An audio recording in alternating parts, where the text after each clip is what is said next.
C'est un très beau chant présenté à la gloire de Dieu. Nous avons des pierres à enlever, toutes les pierres encombrantes. Ce matin, je vais vous parler de pierres moi aussi. Peut-être les mêmes pierres encombrantes, mais à transformer pour la gloire de Dieu. Tous missionnaires, c'est ce thème que nous avons essayé de développer pendant toute la semaine. Je me rappelle la question que je vous ai posée samedi dernier. Quand on vous dit missionnaire à l'église adventiste francophone d'Orléans, qui est-ce qui vous vient à l'esprit en premier? Je sais que maintenant on est très bien placé pour pouvoir répondre en disant qui? Moi. Et si vous hésitez encore, ce n'est pas peine perdue, mais ça veut dire que vous devez aller plus rapidement, vous mettre sur les rails. Parce que la conclusion de cette semaine de prière, c'est que chacun a été choisi comme missionnaire de la part de Dieu. Nous avons regardé notre lettre de créance, celle que le Seigneur Jésus lui-même nous a donnée, ce qui nous a donné l'autorité d'exercer ce ministère. Et nous avons aussi regardé les qualifications nécessaires pour réaliser ce travail et nous avons conclu que tout le monde est déjà qualifié pour le faire. L'Église triomphante, c'est la dernière présentation dans le cadre de ce thème « Tous missionnaires ». Aujourd'hui, je vais essayer de regarder avec vous quelque chose qui s'est passé encore à la première Église, l'Église primitive, et qui a poursuivi son cours dans l'histoire de l'Église, même pas loin de nous jusqu'au XVIe siècle, et peut-être encore en cours. Mais nous réfléchirons particulièrement sur la transmission de cette valeur pour nous aujourd'hui. Est-ce que nous l'utilisons? Est-ce que nous l'exploitons comme il faut? Parce que ce sont ces valeurs ou c'est cette valeur même qui a permis et à l'Église primitive et à ces chrétiens zélés des siècles passés de constituer l'Église triomphante. L'Église triomphante nous permettra aussi de voir aujourd'hui une anecdote qui nous permettra particulièrement de faire la part des choses en ce qui concerne les choix décisifs, les choix les plus importants quand il s'agit de suivre le Seigneur ou de faire des choix par rapport à ce que le monde nous offre. Je vais commencer comme je l'ai fait plusieurs soirs déjà par cette belle citation d'Ellen White que nous trouvons à la page 97 de ce livre Conquérant Pacifique où il est dit « Des centaines, que dis-je, des milliers de chrétiens qui ont entendu le message du salut sont encore oisifs alors qu'ils pourraient être occupés dans quelques branches du service de l'Église. » À ceci, le Christ déclare « Pourquoi vous tenez-vous ici toute la journée sans rien faire ?» Et il ajoute « Allez aussi à ma vigne. » Cela veut dire il n'y a pas d'excuse. Tout le monde est embauché. Tout le monde est embauché à la vigne du Seigneur. Le Seigneur Jésus a confié une belle mission aux chrétiens qui étaient présents lors de son départ, la première église comme nous l'appelons. C'était une mission sacrée. Et cette première génération de témoins a triomphé. Vous avez sûrement lu leur histoire dans le livre des Actes des Apôtres. Le Seigneur a réalisé littéralement des exploits avec eux. Et dans un laps de temps, ils ont couvert de manière significative le monde d'alors. Juifs, grecs, païens, philosophes, des gens peu cultivés, tout le monde avait entendu parler de l'Évangile. La question qu'il faut se poser, c'était quoi leur secret? Puisque nous aussi, nous devons continuer cette même mission. Nous avons été choisis comme des relais. La mission n'a pas changé. Un peu plus loin après eux, tout comme des générations tout de suite après eux, mais un peu plus loin encore, nous avons les Vaudois du Piémont, dont vous connaissez peut-être l'histoire. Si vous ne l'avez pas encore lu, c'est le temps d'aller choisir comme livre de lecture La tragédie des siècles ou Le grand espoir qui vous en donne une partie. Jean Wycliffe en Angleterre, Huss et Jérôme, des gens qui ont donné leur vie pour le témoignage, pour continuer cette belle mission. Luther, par exemple, dont on va célébrer combien d'années déjà, les 500 ans l'année prochaine. Il y a bien d'autres encore qui ont travaillé très fort, qui n'ont pas eu de soucis, pas d'inquiétude, même s'il fallait payer de leur vie. C'est ce qu'ils ont fait. Ils ont prêché l'Évangile. Vous connaissez peut-être l'histoire des Huguenots qui se trouve aussi dans le même livre. Jean et Charles Wesley, pas loin de nous. Des gens qui ont travaillé fort pour la gloire de Dieu. Et comme il me manque de temps, je vais justement vous dire, il y a, en plus de ces noms que j'ai mentionnés ici, une foule d'autres qui ont apporté aux fondations les matériaux qui subsisteront, je vais bien dire, éternellement. Parce qu'à partir de leur choix de vie, il va y avoir des livres, il va y avoir de nouveaux comportements, on va redresser les torts, on va revenir à la parole, on va revenir sonder la parole de Dieu au lieu de se fier aux différentes traditions. Ce qui va changer définitivement le cours de l'histoire de l'Église chrétienne. Ces gens ont beaucoup travaillé. La question encore qu'il faut se poser en ce qui les concerne, c'était quoi leur secret? Pourquoi ils n'ont même pas reculé devant la mort, devant le bûcher? Pourquoi ils ont préféré d'être massacrés même en grand nombre? Pourquoi ils ont préféré de laisser la vie active se réfugier dans des grottes souterraines pour aller vivre, je ne sais pas, dans l'ombre? Et là encore, ils ont continué le travail du Seigneur en se donnant pour tâche de colporteurs, les premiers colporteurs évangéliques, en apportant d'autres livres aux autres. Ils en ont profité pour glisser des pages de la parole de Dieu. C'était quoi leur secret? C'est une question à laquelle nous devons répondre aujourd'hui. Ce qui nous ramène au texte de méditation qu'on a considéré tout à l'heure, le premier livre de Pierre, le chapitre 2, les versets 4 et 5, où nous trouvons Pierre en train de parler de celui dont il est question au psaume 118, la pierre que les bâtisseurs ont rejetée, qui est devenue la principale de l'angle. Il a fini de faire tout son grand exposé dans les versets précédents et arrivé ici, il lance une invitation.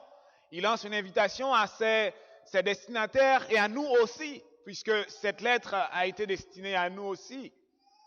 Quand il dit « Approchez-vous de lui », c'est-à-dire Jésus, pierre vivante.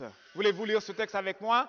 Rejetée par les hommes, mais choisie et précieuse devant Dieu. Et vous-même, comme des pierres vivantes, édifiez-vous pour former une maison spirituelle, un saint sacerdoce, afin d'offrir des victimes spirituelles agréables à Dieu par Jésus-Christ. Il est question de deux pierres, de deux types de pierres dans ce texte.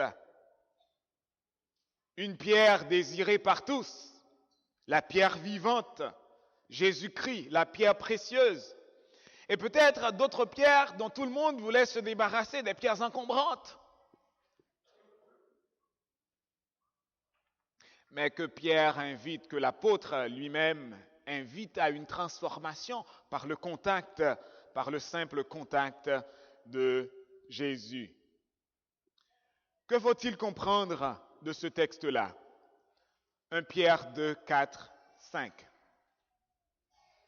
Moi, tout comme chacun de vous, moi j'étais une pierre, mais une pierre sans valeur, une toute petite pierre.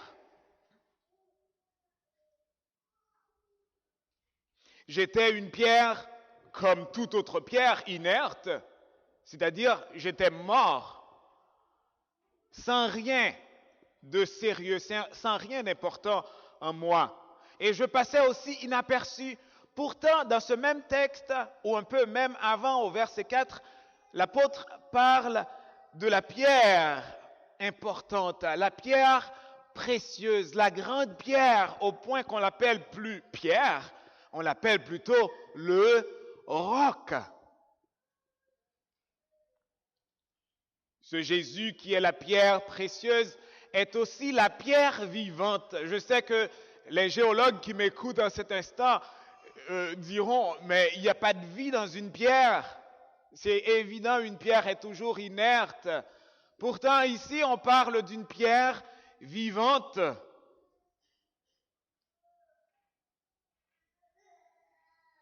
Ce n'est pas seulement le fait que Jésus est une pierre vivante qui est merveilleux, mais c'est le fait que cette pierre a été choisie pour Dieu pour entrer en contact avec nous, les pierres mortes, les pierres sans valeur, pour nous transformer.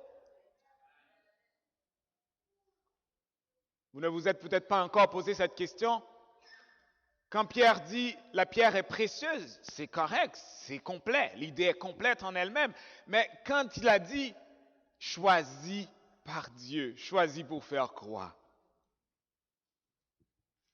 ça me ramène à Jean 3, 16. Ça me ramène à Romains 6, 23, Romains 3, 21. Nous étions sur le chemin qui conduisait tout droit à la mort. Et le Fils de Dieu a été envoyé, l'unique, pour arrêter ce convoi funèbre, nous toucher et nous redonner la vie. Donc, étant en contact avec cette pierre, l'apôtre Pierre, le fuyard, le renégat, est devenu un homme fort, un homme de caractère. Tous les autres disciples ont vu leur vie se transformer au contact de cette pierre. Étienne est entré en contact avec cette pierre et il n'a même pas craint pour sa vie. Il a dit ce qu'il avait à dire, l'homme même, qu'il était sous la menace des gens avec des pierres en main prêts à le lapider. Il y a un dicton créole qui dit « Nan mitan diri, ti roche goûte graisse ». C'est ce qui est arrivé à nous. On était une pierre sans valeur et dès qu'on est entré en présence de Jésus lui-même, ça a changé notre vie. Donc, ces gens qui sont venus tout de suite après Jésus comme relais de la mission qui consiste à sauver l'humanité,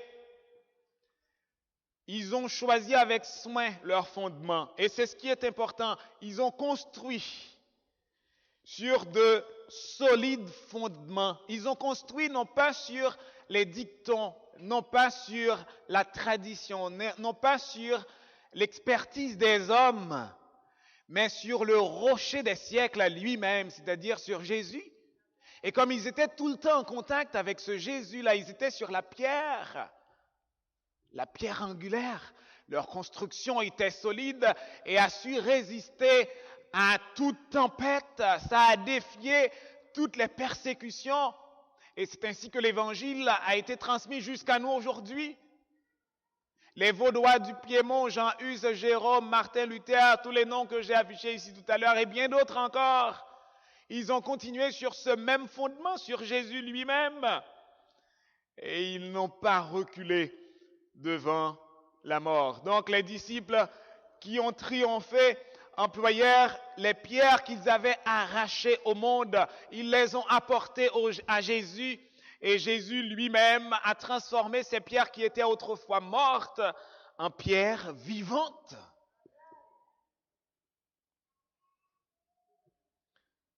Tous missionnaires, nous avons beaucoup de choses à réaliser. Mais on se demande aujourd'hui, où est-ce qu'on est rendu? Est-ce qu'on est encore semblable à ces chrétiens-là?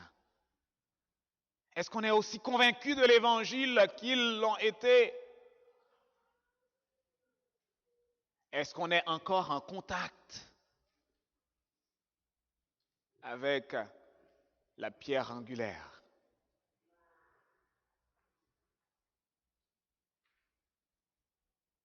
On raconte l'histoire l'histoire d'un père et de son fils qui étaient des collectionneurs de grands tableaux, des œuvres d'art. Et il est arrivé une fois que le fils était parti à la guerre, tandis qu'il aidait un autre soldat qui a été touché lors du combat. Lui a été touché à l'un des organes vitaux et il est mort.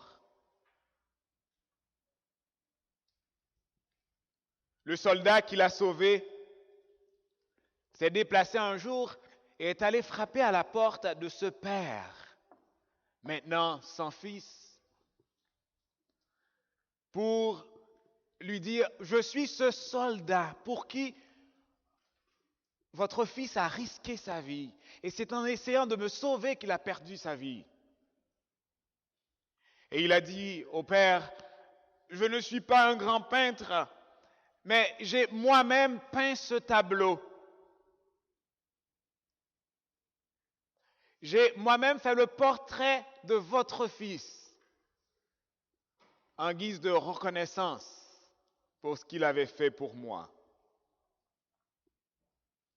Le père regardait l'étranger et le tableau et des larmes coulèrent de ses yeux. Il était ému.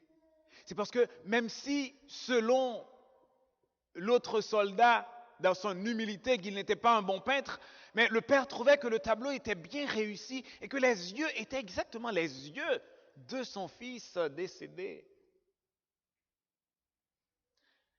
Il a pris le tableau avec empressement et depuis lors, il l'a accroché au-dessus de son manteau.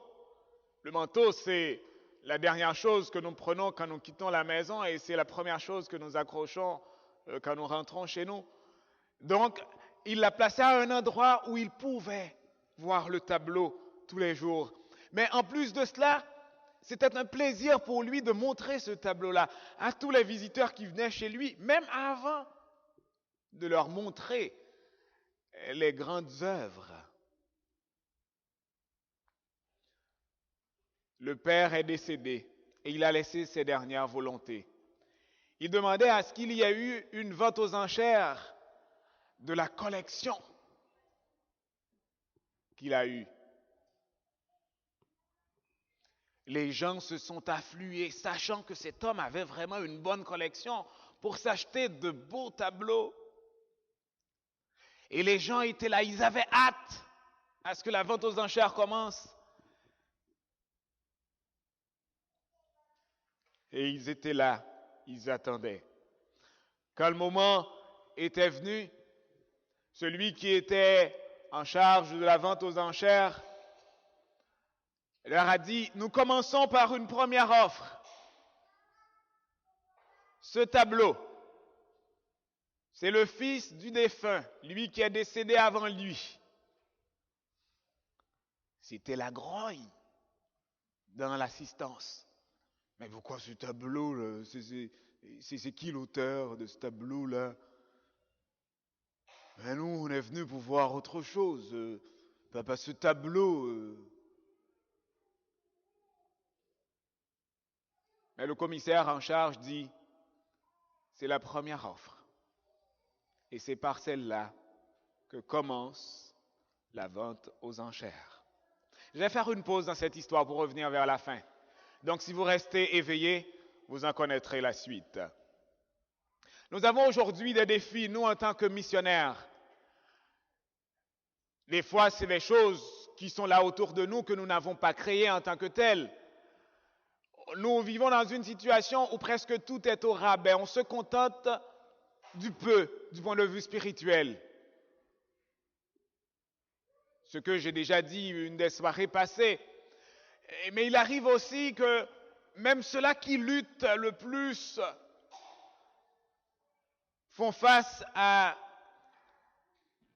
des penchants qui sont contre nature et doivent lutter très dur. Et c'est quelque chose qui menace l'avenir de l'Église en tant que telle. Cela entrave la relation du chrétien avec son Christ. Ce qui était le secret qui a permis aux premiers missionnaires de triompher dans l'accomplissement de leur mission, tend à disparaître la relation étroite avec Dieu, avec Jésus lui-même, en plus du fait qu'il y a le spiritisme qui intègre, qui rentre dans l'Église tranquillement.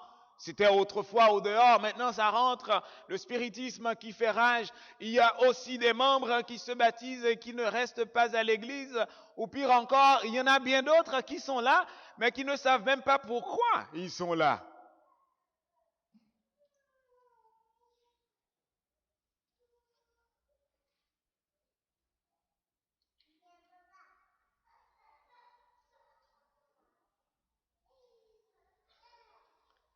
C'est bien malheureux, c'est le cas. Satan, lui, dans sa stratégie, il a évolué. Il arrête de dire aux chrétiens, Jésus n'est pas votre sauveur. Il arrête de dire ça. Il a changé de plan. Ce qu'il fait maintenant, il nous rend négligents. Nous savons que Jésus est notre sauveur. Nous le savons bien. Hein? C'est indiscutable. Mais nous avons une relation qui laisse à désirer avec lui. Et Satan en profite parce qu'il nous pousse à reléguer Christ au second plan au lieu de faire de lui notre priorité. Mais non, il vient en dernier en presque tout. Et cela fait la joie de Satan. Chers amis, nous constatons en ce 21e siècle quelque chose chez les chrétiens, un manque de maturité. Et ça a été tellement observé au niveau de l'Église que les gens qui ont voulu réviser l'ensemble de nos doctrines bibliques ont décidé de subdiviser un chapitre qui existait déjà en vue de faire cette doctrine numéro 11 que nous appelons maintenant la croissance en Christ. C'était déjà là, c'était déjà intégré dans toutes les doctrines. Mais on se dit, on veut nous sensibiliser sur ce besoin. Nous devons prendre conscience de notre besoin de croître en Christ. Parce que sans cette croissance en Christ, nous voudrons partager avec les autres quelque chose que nous n'aurons pas. Et ce sera peine perdue. Donc, ce qui nous amène, nous aussi, à nous trouver à notre vente aux enchères aujourd'hui. Nous avons d'un côté le monde et ses richesses, que j'appellerais aussi ses habitudes, et d'un autre côté, nous avons le Christ. Et pour quelques chrétiens, malheureusement, dès qu'il y a conflit d'intérêts entre Christ et ses richesses et habitudes du monde, la plupart du temps, c'est le Christ qui va devoir attendre. Hein? C'est le Christ qui sait tout, qui va devoir attendre malheureusement. Donc, cela crée un vrai souci. On se demande, est-ce que réellement cette mission s'accomplira avec autant d'ardeur qu'elle n'a commencé avec les premières générations de chrétiens? Je vais considérer avec vous 4 textes de la Bible. On va considérer une déclaration de Jésus face à un jeune homme très riche qui était venu justement pour savoir quoi faire pour être agréable à Dieu. Jésus-Christ lui a donné pas mal de prescriptions qui étaient typiquement religieuses et il avait dit au Seigneur, j'ai tout exécuté, tout ce que tu as mentionné jusque-là. Et le Seigneur lui a dit, eh bien, il y a une chose que tu n'as pas encore faite. Et c'est là qu'il lui a dit dans Luc 18, le verset 22, Jésus a entendu cela, lui dit, il te manque encore une chose. Vends tout ce que tu as, distribue-le aux pauvres et tu auras un trésor dans les cieux. Puis, viens et suis-moi. Waouh, un choix difficile. Au verset suivant, verset 23, au verset 24, lorsque ce jeune homme entendit ces paroles de Jésus, il devint tout triste car il était très riche. Jésus, voyant qu'il était devenu tout triste, dit qu'il est difficile à ceux qui ont des richesses d'entrer dans le royaume de Dieu. Versets 26 à 28, ceux qui l'écoutaient dire, s'il en est ainsi, Seigneur, qui peut être sauvé? Parce que d'une façon ou d'une autre, nous avons tous des richesses, des choses du monde, des habitudes, des choses auxquelles nous nous accrochons. Et à un moment ou à un autre, nous devrons faire un choix, pas avoir les deux en même temps. Alors Jésus répondit au verset Désolé, je n'ai pas avancé, mais au verset 27, Jésus répondit, « Ce qui est impossible aux hommes est possible à Dieu. » Pierre dit alors, « Voici, nous avons tout quitté et nous t'avons suivi. » Une façon de dire, qu'en est-il de nous? Est-ce que nous aussi nous perdons notre temps parce qu'il n'est pas tout à fait facile d'être sauvé?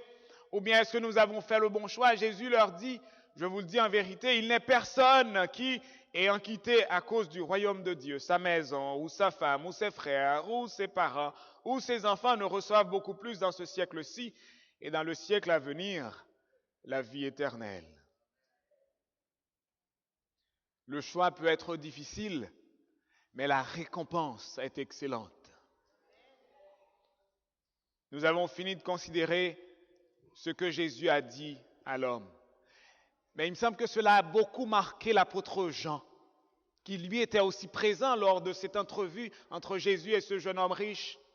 Il va mettre l'accent dans 1 Jean, le chapitre 5, le verset 12, sur le choix que nous sommes censés faire aujourd'hui.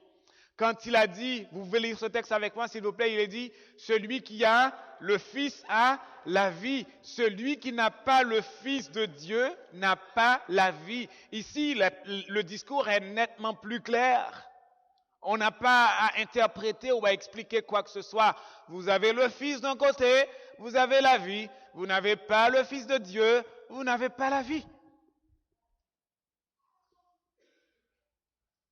Et c'est ce que la première génération de chrétiens ont compris.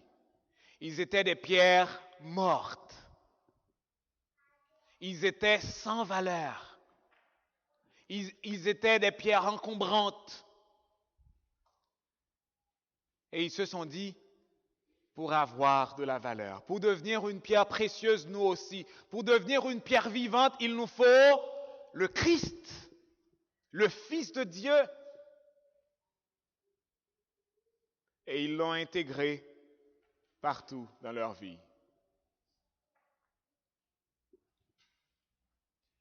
Quelle relation avez-vous avec le Christ?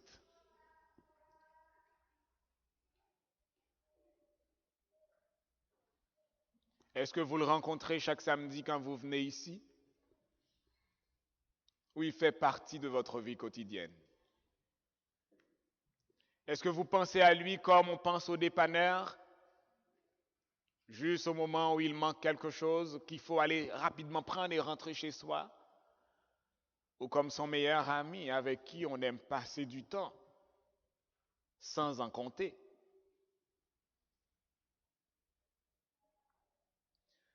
Je vais considérer avec vous mon troisième texte, qui va venir en plusieurs versets.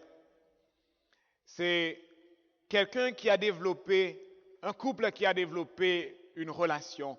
Je me suis dit qui peut être le modèle de la relation attendue entre le Christ et nous aujourd'hui. Nous qui voulons être cette Église triomphante. Dans Cantique des Cantiques, le chapitre 1, le verset 13, il est dit, « Mon bien-aimé est pour moi un bouquet de myrrhe. » Ici, nous trouvons une sorte de première étape dans la marche à suivre dans une relation d'amour entre la Sulamite et son berger, son jeune fiancé. Alors, le fiancé fait l'éloge des sentiments purs, vrais, profonds, fidèles, solides entre lui-même et sa fiancée. Et c'est ce qu'on attend entre chaque chrétien qui rentre en contact avec le Christ, entre chaque chrétien et le Christ. Quand on regarde cette belle relation développée dans ce livre qui a inspiré pas mal d'hommes qui étaient à court d'inspiration, qui ont même recopié au complet certains textes afin de convaincre le cœur de leurs bien-aimés, eh bien, on trouve là une leçon à tirer. Et c'est ce que nous allons remarquer, 3 étapes dans le développement de leur relation. 3 étapes importantes. Le chrétien est invité lui aussi à gravir, à passer par ces 3 étapes-là. La première étape, c'est là où, selon le texte de tout à l'heure, la Sulamite dit, « Mon bien-aimé est pour moi. » Mon bien-aimé est pour moi. Je me suis dit, c'est au tout début d'une relation. Je m'intéresse à quelqu'un, peut-être qui va s'intéresser à moi un peu plus tard, ou chacun s'intéresse à l'autre, mais on ne se l'est pas encore déclaré. Mon bien-aimé est pour moi. La Sulamite, dans ce cas, considère le plaisir et les avantages que lui procure son fiancé. Et le berger constitue pour lui ou représente l'image du Seigneur qui accorde la bénédiction, la grâce, de larges faveurs à ses enfants. Le berger est un donateur généreux qui comble ses enfants de grâce et qui pourvoit à pas mal de besoins, qu'il s'agisse de besoins spirituels, qu'il s'agisse de guérison physique, qu'il s'agisse d'autres besoins qui concernent tous les aspects de notre vie. Parce que nous n'avons pas seulement un Dieu qui s'intéresse à notre salut éternel, mais un Dieu qui s'intéresse aussi à notre bien-être, qui est content quand nous sommes contents et qui est affligé quand nous sommes aussi dans le deuil. En sorte que avoir mon bien-aimé pour moi, c'est avoir quelqu'un qui répond à mes besoins. Dans Cantique des Cantiques, le chapitre 2 et le verset 16, je vais aller plus vite. Cantique des Cantiques, chapitre 2, le verset 16, le discours a changé un peu quand il est dit « Mon bien-aimé », pouvez-vous lire avec moi? « Mon bien-aimé est à moi et je suis à lui ». Qu'avez-vous remarqué dans ce verset comme progression? Une appartenance, mais je cherche quelque chose d'autre. Pardon? Réciprocité, c'est le bon mot, sœur Turenne.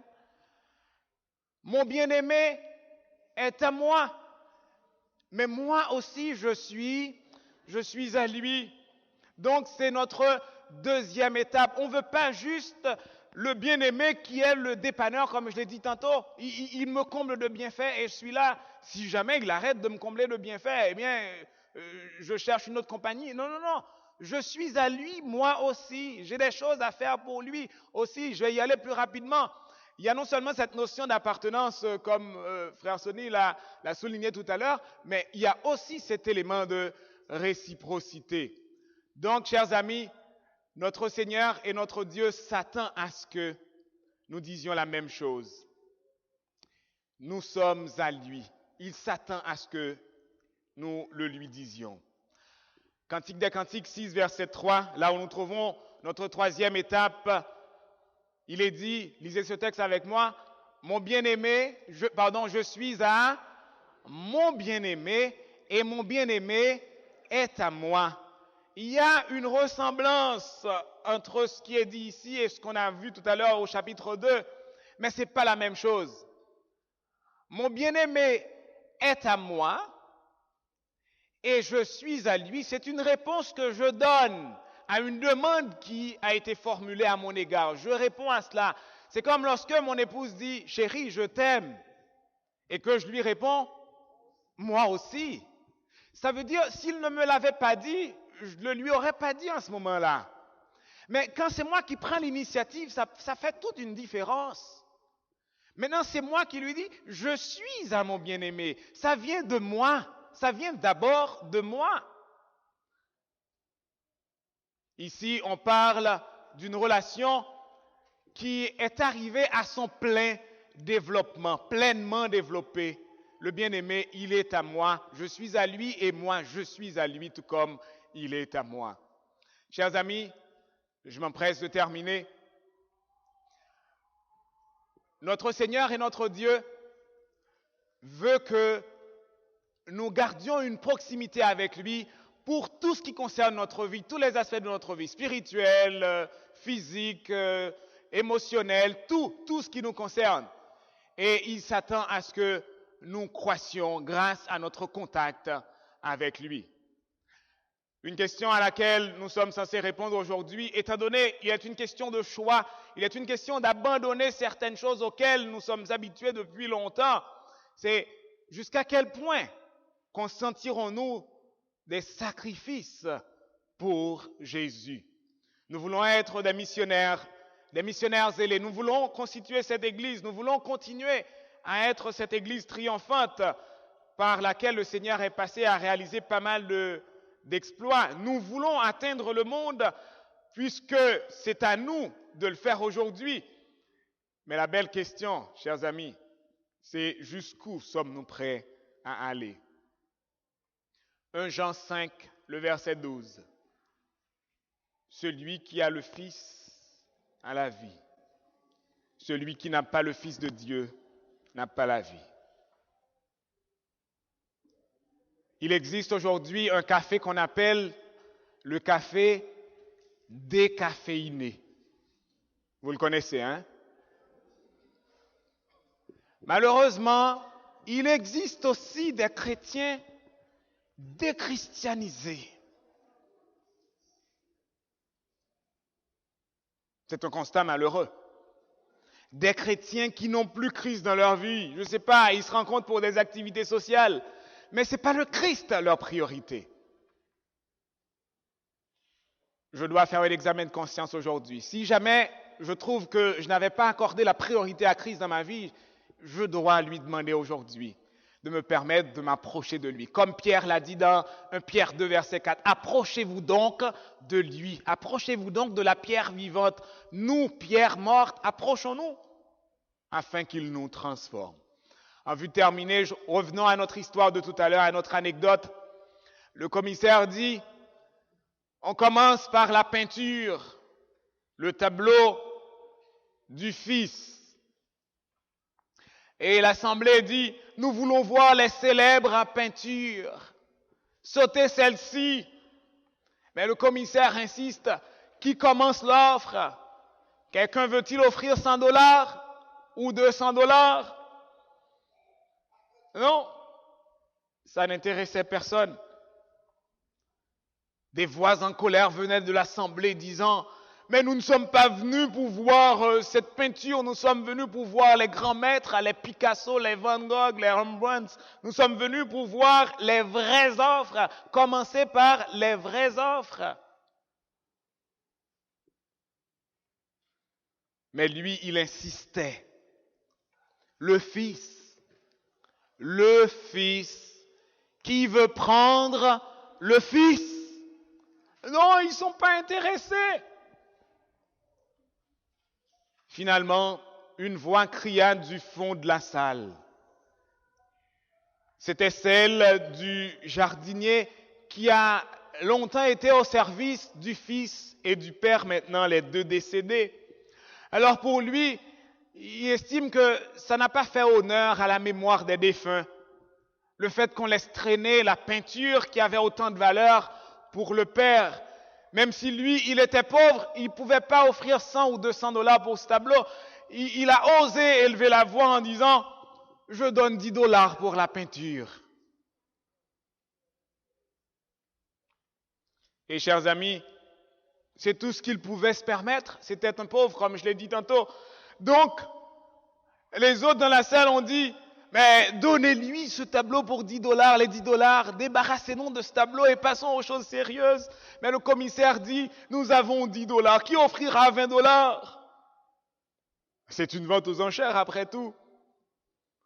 Alors, les gens devenaient en colère, car ils ne voulaient pas la peinture du Fils. Ils voulaient un investissement plus important, ils voulaient investir dans des tableaux qui coûteraient des milliers de dollars. Alors, chers amis, le commissaire-priseur frappa son marteau 1 fois, 2 fois, vendu pour $10. Et le tableau a été remis au jardinier. Et le commissaire a dit quelque chose qui n'est pas lisible du tout ici. Merci d'être venu. C'est la fin des enchères. Comment ça, c'est la fin des enchères? La fin des enchères? Mais oui, c'est la fin des enchères. Mais où sont les autres œuvres? Où sont les autres tableaux? Non, c'est la fin. Parce que le défunt a laissé ses dernières volontés disant, les enchères devaient être faites sur ce tableau. La personne qui serait intéressée à acheter ce tableau deviendrait l'héritier de tout son domaine et de tous les autres tableaux.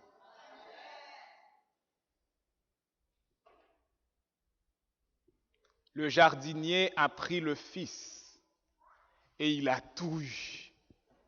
Le pauvre est devenu riche Parce que tout simplement, il a choisi le Fils. Nous resterons aussi pauvres que ces autres visiteurs, spirituellement parlant, si nous reléguons le Fils au second plan et seulement en contact avec lui. Nous deviendrons des pierres vivantes, précieuses, utiles, remarquables. Et comme Pierre l'a dit dans 1 Pierre 2, verset 5, nous pourrons construire des édifices pour la gloire de Dieu. Je vais partir avec le cœur satisfait, sachant que chacun de vous aujourd'hui est bien conscient qu'il est un...